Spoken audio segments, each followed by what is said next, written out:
Welcome to Arcade Stories.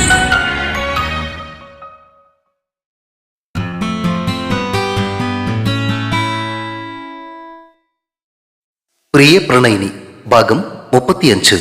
രചനയും അവതരണവും രഘുദാസ് കാട്ടുങ്കൽ. ആളുകളുടെ ഇടയിലൊക്കെ ഇപ്പോഴും ഒരു സംസാരം ഉണ്ട് കേട്ടോ ഗൗരിയെ. ഓട്ടോറിക്ഷ ഓടിക്കുന്നതിനിടയിൽ ഷിബു പറഞ്ഞത് കേട്ട് ഗൗരി മുഖം തിരിച്ച് അവനെ നോക്കി. ക്രിസ്റ്റിയുടെ നാട്ടിലേക്ക് പോകാനുള്ള യാത്രയിലായിരുന്നു അവൾ. കൊറ്റങ്കാവിന് പുറത്തെ ബസ് സ്റ്റാൻഡിന്റെ അടുത്തു നിന്നുമാണ് അങ്ങോട്ടേക്കുള്ള സ്ലീപ്പർ ബസ് പുറപ്പെടുന്നത്. രണ്ടുപേരും കൂടി ഒരുമിച്ചാണ് പോകുന്നത് എന്ന കാര്യം കൂടുതൽ ആരും അറിയണ്ട എന്ന് ഗൗരി പറഞ്ഞതുകൊണ്ട് ദേവൻ തന്നെയാണ് ഷിബുവിന്റെ ഓട്ടോ അവൾക്ക് വേണ്ടി ഏർപ്പാട് ചെയ്തത്. അവൻ ബസ് സ്റ്റാൻഡിലേക്ക് എത്തിയേക്കാം എന്നാണ് പറഞ്ഞിരിക്കുന്നതും. ഗൗരിയുടെ ചോദ്യം നിറഞ്ഞ നോട്ടം കണ്ണാടിയിൽ കൂടി ശ്രദ്ധിച്ചിട്ട് ഷിബു തുടർന്നു. സജീവനെ കൊന്നത് ഗൗരി തന്നെയാണെന്നാ പറച്ചില്. അതിനൊരു മറുപടിക്ക് താല്പര്യമില്ലാതെ വെറുതെ ഒന്ന് ചിരിച്ചിട്ട് ഗൗരി വീണ്ടും ഓടിമറയുന്ന മരങ്ങളിലേക്ക് ശ്രദ്ധ തിരിച്ചു. ആളുകൾക്ക് വേറെ പണിയൊന്നുമില്ലാഞ്ഞിട്ടാണെന്നേ. അതിനുള്ള മറുപടിയും സ്വയം പറഞ്ഞിട്ട് ഷിബു ഓട്ടോയുടെ വേഗത കൂട്ടി. ദേവനുമായിട്ടുള്ള വിവാഹം അടുത്തന്നെ ഉണ്ടാവുമോ? ഷിബു അടുത്ത ചോദ്യത്തിലേക്ക് കടന്നു. ഓ, വിവാഹമൊക്കെ ഇപ്പോ പഴഞ്ഞ ഏർപ്പാടല്ലേ ഷിബു ഏട്ടാ. ഇപ്പൊ ലിവിങ് ടുഗദറാ ഫാഷൻ. ഗൗരിയുടെ മറുപടി കേട്ട് ഷിബു ചിരിച്ചുകൊണ്ട് തലകുലുക്കി. ഇത് പക്ഷേ ഒരു നാട്യംപൂർവ്വം അല്ലേ ഗൗരി? ഇവിടെ ഉള്ള ഒരു ലിവിങ് ടുഗദറിനൊക്കെ വേറെ വല്ല പേരും ഇടും. അങ്ങോട്ട് ഇടട്ടെന്നേ. അപ്പൊ തുടങ്ങിയോ എന്ത് ഈ ലിവിങ് ടുഗദർ? ഗൗരി ചിരിച്ചു. ഏയ് ഇല്ല, അറിയേണ്ടവരൊക്കെ അറിയിച്ചിട്ടേ തുടങ്ങും. ചുരുക്കി പറഞ്ഞാല് ഒരു സദ്യ പോയി കിട്ടി അല്ലേ? സദ്യയൊക്കെ നമുക്ക് ശരിയാക്കാം ഷിബുട്ട. ആ അത് മതി. എന്നിട്ട് ഇതിപ്പോ രണ്ടാളും കൂടി എങ്ങോട്ടാ? ലിവിങ് ടുഗദറിന് മുന്നേ ഹണിമൂൺ ട്രിപ്പാണോ? അതെ. ഇതും പുതിയ ഫാഷൻ ആയിരിക്കും അല്ലേ? ഷിബുട്ടിന് ഇപ്പൊ എന്തൊക്കെ അറിയേണ്ടത്? എഴുതി തന്നാലേ ഞാൻ എല്ലാത്തിനും കൂടെ കൃത്യമായിട്ട് മറുപടി തരാം. ഷിബു മൂളിക്കൊണ്ട് തലകുലുക്കി. എന്തേ? ഞാനേ നിന്റെ ആ പഴയ സ്വഭാവം ഓർക്കുകയായിരുന്നു. ഇറുക്കിട്ട് കുത്തിയാ പോലും മിണ്ടാതിരുന്ന ഗൗരിക്ക് പകരം ഇന്നിപ്പോതേ ഉരുളയ്ക്ക് ഉപ്പേരി പോലെ മറുപടി പറയുന്ന ഗൗരി. ആ പെമ്പിള്ളേരായി കഴിഞ്ഞാലേ ഇങ്ങനെ തന്നെ വേണം, അല്ലാതെ ഒരുമാതിരി നനഞ്ഞ പഴന്തുണിക്കെട്ട് പോലെ ഇരിക്കരുത്. ആ, ഈ ഒരു മാറ്റത്തിന് വേണ്ടി ജയിലിലൊന്ന് കയറി ഇറങ്ങേണ്ടി വന്നു, അത്രേ ഉള്ളൂ. അവളൊരു കുസൃതിച്ചിരിയുടെ കണ്ണാടിയിൽ കൂടി തന്നെ നോക്കുന്ന കണ്ണുകളെ നേരിട്ടു. സാരമില്ല ഗൗരിയെ, എല്ലാം നല്ലതിനാണെന്നേ. പിന്നീട് അതേപ്പറ്റി കൂടുതലൊന്നും സംസാരിക്കാതെ ഷിബു വണ്ടി ഓടിച്ചു. ബസ് സ്റ്റാൻഡിന് അടുത്തുള്ള ബോർഡിംഗ് പോയിന്റിലേക്ക് എത്തുമ്പോൾ കല്ലടയാറിന്റെ സ്ലീപ്പർ ബസ് പുറപ്പെടാൻ തയ്യാറായി അവിടെ കിടപ്പുണ്ടായിരുന്നു. അതിനടുത്ത് തന്നെ ബാഗും തൂക്കി ദേവനും നിൽപ്പുണ്ട്. ഷിബുവിന്റെ ഓട്ടോ വന്ന് നിന്നതും ദേവൻ അടുത്തേക്ക് ചെന്നു. ഓട്ടോയിൽ നിന്നും ആദ്യം അവന് നേർക്ക് നീണ്ടുവന്നത് വലിയൊരു ബാക്ക് പാക്കാണ്. പിന്നാലെ ഗൗരിയും ഇറങ്ങി. എങ്ങോട്ടാ ഹണിമൂൺ ട്രിപ്പ്? ഓട്ടോയുടെ ഡ്രൈവിംഗ് സീറ്റിൽ ഇരുന്നു കൊണ്ടുള്ള ഷിബുവിന്റെ ചോദ്യം കേട്ട് ദേവൻ കണ്ണു മിഴിച്ചു. ഹണിമൂൺ ട്രിപ്പോ? എന്തോന്നടേ ചോദിക്കുന്നേ? അവന്റെ ആ ചോദ്യം കേട്ട് ഗൗരി എന്ത് വിചാരിക്കുമെന്നതായിരുന്നു ദേവന്റെ ചിന്ത. ഞാനല്ല, നിന്റെ ഗൗരിയാ പറഞ്ഞത്. എന്തോന്ന്, ഇത് ഹണിമൂൺ ട്രിപ്പാണെന്നോ? ചോദ്യത്തിനോടൊപ്പം അവൻ ഗൗരിയെ നോക്കി കണ്ണുകൾ തുറപ്പിച്ചു. അതെ. പല്ല് 32 കാട്ടി ദേവനെ നോക്കി ഒന്ന് ഇളിച്ചിട്ട് ഗൗരി തന്റെ ബാഗും വാങ്ങി ബസ്സിനകത്തേക്ക് കയറി. ഗൗരി കൊച്ച ആളങ്ങ് തെളിഞ്ഞു പോയല്ലോ മോനെ. പണ്ടൊരു മിണ്ടാപ്പൂച്ച ആയിരുന്നവള് ഇപ്പൊ ലിവിങ് ടുഗദറിനെ പറ്റിയൊക്കെയാ സംസാരിക്കുന്നത്. അതിനൊരു മറുപടി പറയാതെ ദേവൻ ചിരിച്ചുകൊണ്ട് കാശെടുത്ത് നീട്ടി. ആ കാശ് വാങ്ങി തിരികെ ദേവന്റെ തന്നെ പോക്കറ്റിലേക്ക് വെച്ചു കൊടുത്തിട്ട് പോക്കറ്റിന് മീതെ 2 തട്ടും തട്ടി ഷിബു. കാശൊക്കെ നിന്റെ കയ്യിൽ തന്നെ ഇരിക്കട്ടെ. ആളുകളെ കൊണ്ട് കൂടുതൽ പറയിപ്പിക്കാതെ എത്രയും വേഗം ഒരു ദാരി വാങ്ങിച്ച് ആ കൊച്ചിന്റെ കഴുത്തിലേക്ക് കെട്ടിക്കൊടുക്ക്. ഇല്ല, ഇപ്പോഴത്തെ നാക്ക് വെച്ച് അവൾ തന്നെ ചെണ്ട കൊട്ടി എല്ലാവരെയും അറിയിക്കും. ഷിബു ഓട്ടോ സ്റ്റാർട്ട് ചെയ്തിട്ട് റോഡിലിട്ട് വളച്ചെടുത്തു. തിരികെ പോകുന്ന ഓട്ടോയെയും നോക്കി ചിരിയോടെ തല കുലുക്കിയിട്ട് ദേവനും ബസ്സിനുള്ളിലേക്ക് കയറി.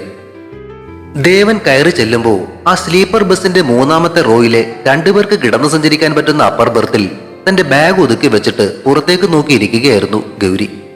ബർത്തിലേക്ക് ബാഗ് കയറ്റി വെച്ചിട്ട് പടിയിൽ ചവിട്ടി ദേവനും മുകളിലേക്ക് കയറി. കെട്ടിവെച്ചിരുന്ന മുടി അഴിച്ചിട്ട് ഗൗരി അവനെ നോക്കി ചിരിച്ചു. എന്തൊക്കെയാ പെണ്ണേ നീ അവനോട് പറഞ്ഞത്?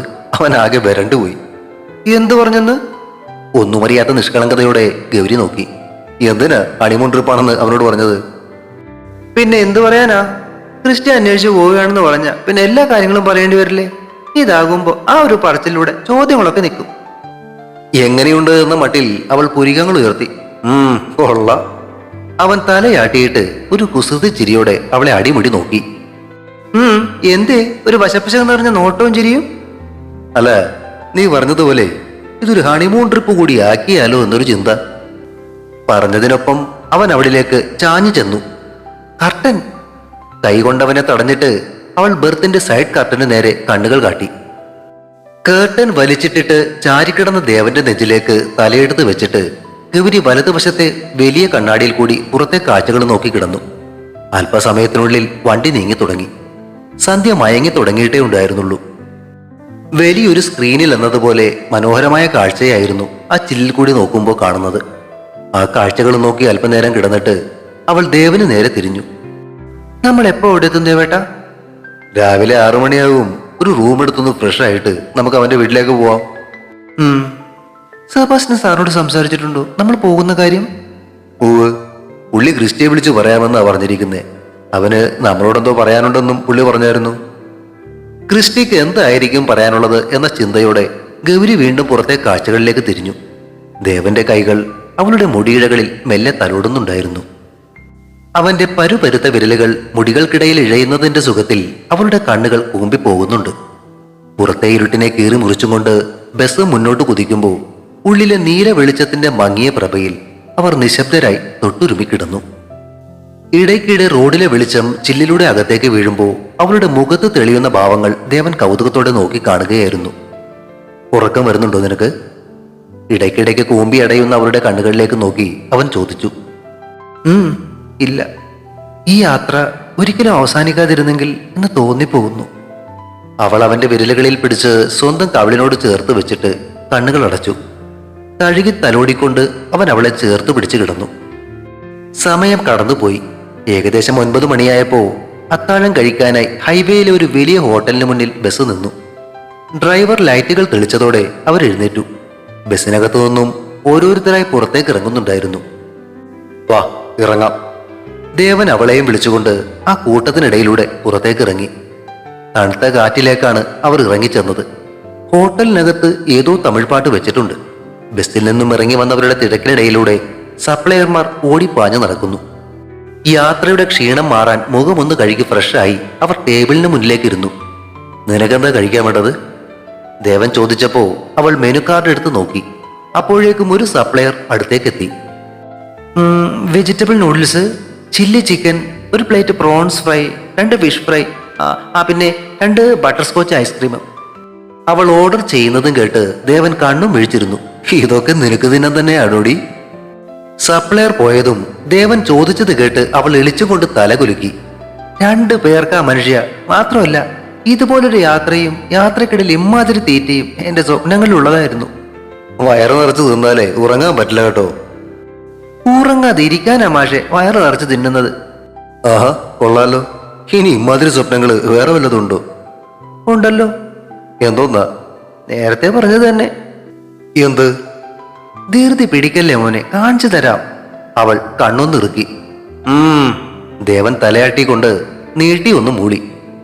സപ്ലയർ കൊണ്ടുവന്നു വെച്ച ഭക്ഷണവും ചൂട് ചായയും കഴിക്കുമ്പോഴും ഇടയ്ക്കിടെ അവരുടെ കണ്ണുകളും മേശക്കടിയിൽ കാലുകളും പരസ്പരം കുസൃതികൾ കാട്ടുന്നുണ്ടായിരുന്നു. ഭക്ഷണത്തിന് ശേഷം റെസ്റ്റ് റൂമിൽ കയറി ഒന്ന് ഫ്രഷ് ആയിട്ട് തിരികെ ബസ്സിലേക്ക് കയറി വീണ്ടും ആ അപ്പർ ബർത്തിന്റെ സ്വകാര്യതയിലേക്ക് അവർ ചുരുണ്ടു.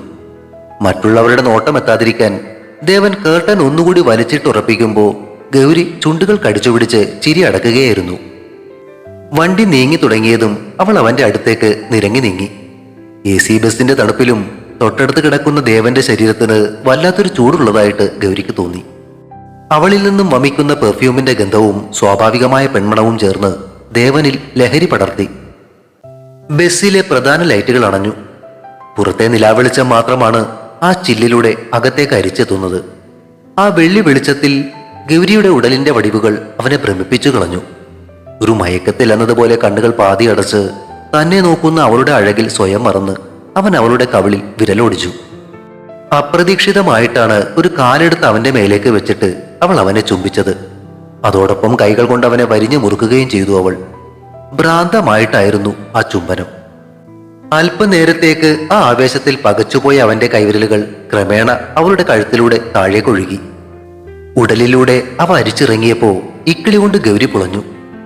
ദേവന്റെ കൈകൾ അവളുടെ ടോപ്പിന്റെ ഉള്ളിലേക്ക് നൂണ്ടു കയറി. അവളുടെ വയറിന്റെ മാർദ്ദവത്തിൽ ആ കൈകൾ അമർന്നപ്പോ അവൾ ചുണ്ടുകൾക്കിടയിലൂടെ ഒന്ന് മുരണ്ടു. അവന്റെ വിരലുകൾ അവിടെ ചിത്രം വരച്ചു. AC-യുടെ തണുപ്പിലും അവരുടെ ഉടലുകൾ ചെറുതായി വിയർക്കാൻ തുടങ്ങിയിരുന്നു. അവന്റെ കൈകൾ മെല്ലെ മുകളിലേക്ക് ഉയർന്നു. വയറിന്റെ വടിവുകൾ താണ്ടി അവ മാറിടങ്ങളുടെ അതിരുകളിലേക്ക് സ്പർശിച്ചപ്പോ ഗൗരി അവനെ വല്ലാതെ മുറുക്കി പിടിച്ചുകൊണ്ട് കിതച്ചു. ഇതാണോടി പെണ്ണെ നീ പറഞ്ഞ ആ സ്വപ്നത്തിന്റെ ബാക്കി? അവളുടെ കാതിൽ മെല്ലെ ഒന്ന് കടിച്ചിട്ട് അവൻ ചോദിച്ചപ്പോ മൂളിക്കൊണ്ട് അവൾ തലകുലുക്കി. ദേവേട്ട, എനിക്ക് എല്ലാ കാര്യത്തിലും വാശിയും പൊസസീവ്നെസ്സും ഒന്നുമില്ല. പക്ഷെ ചില കാര്യങ്ങളിലുണ്ട്. ദേവേട്ടന്റെ ഭാഗ്യമാണോ അതോ നിർഭാഗ്യമാണോ എന്നറിയില്ല. നിങ്ങൾ അതിലെ ഏറ്റവും മുകളില. You are the peak of my possessiveness. കിതപ്പിനിടയിൽ കൂടി അവൾ പറഞ്ഞ വാക്കുകൾ കേട്ട് അവന്റെ ചുണ്ടുകളിൽ പ്രണയാർദ്രമായൊരു ചിരി വിടർന്നു. ആ വിടർന്ന ചുണ്ടുകളെ കൂടാൻ അനുവദിക്കാതെ അവൾ വീണ്ടും സ്വന്തമാക്കി കളഞ്ഞു. യാത്രയുടെ താളത്തിനൊപ്പം ആ ഇടുങ്ങിയ ബെർത്തിൽ അവർ പ്രണയത്തിന്റെ മറ്റൊരു ലോകത്തേക്ക് ചേക്കേറി. അതിരുകൾ ഭേദിക്കാതെ പകർന്നു നൽകിയ ചൂടും ചുംബനങ്ങളും സ്പർശനങ്ങളും ആ രാത്രിയെ ധന്യമാക്കി. ഒടുവിൽ എപ്പോഴോ യാത്രയുടെ ക്ഷീണം പതിയെ അവരെ കീഴ്പ്പെടുത്തി തുടങ്ങി. പൂർണ്ണമാകാത്ത എന്നാൽ സംതൃപ്തമായ ആ ലാളനകൾക്കൊടുവിൽ ദേവന്റെ കൈകൾക്കുള്ളിൽ സുരക്ഷിതമായി ഗൗരി കണ്ണുകളടച്ചു. അധികം വൈകാതെ പരസ്പരം പുണർന്ന് ബസിന്റെ താരാട്ടിൽ അവർ ഗാഠമായ ഉറക്കത്തിലേക്ക് വഴുതി വീണു. തുടരും. പ്രിയ പ്രണയിനി അടുത്ത ഭാഗം ഉടൻ പ്രതീക്ഷിക്കുക. സബ്സ്ക്രൈബ് ചെയ്യാത്തവരുണ്ടെങ്കിൽ ദയവായി സബ്സ്ക്രൈബ് ചെയ്ത് സപ്പോർട്ട് ചെയ്യണേ. കഥയ്ക്ക് അഭിപ്രായങ്ങളും ലൈക്കുകളും ഹൈപ്പും ഒക്കെ നൽകുന്നതിനോടൊപ്പം തന്നെ കഥയുടെ ലിങ്ക് കഴിയുന്നവർക്കൊക്കെ ഒന്ന് ഷെയർ ചെയ്ത് കൂടി കൊടുത്തേക്കണേ. Thank you.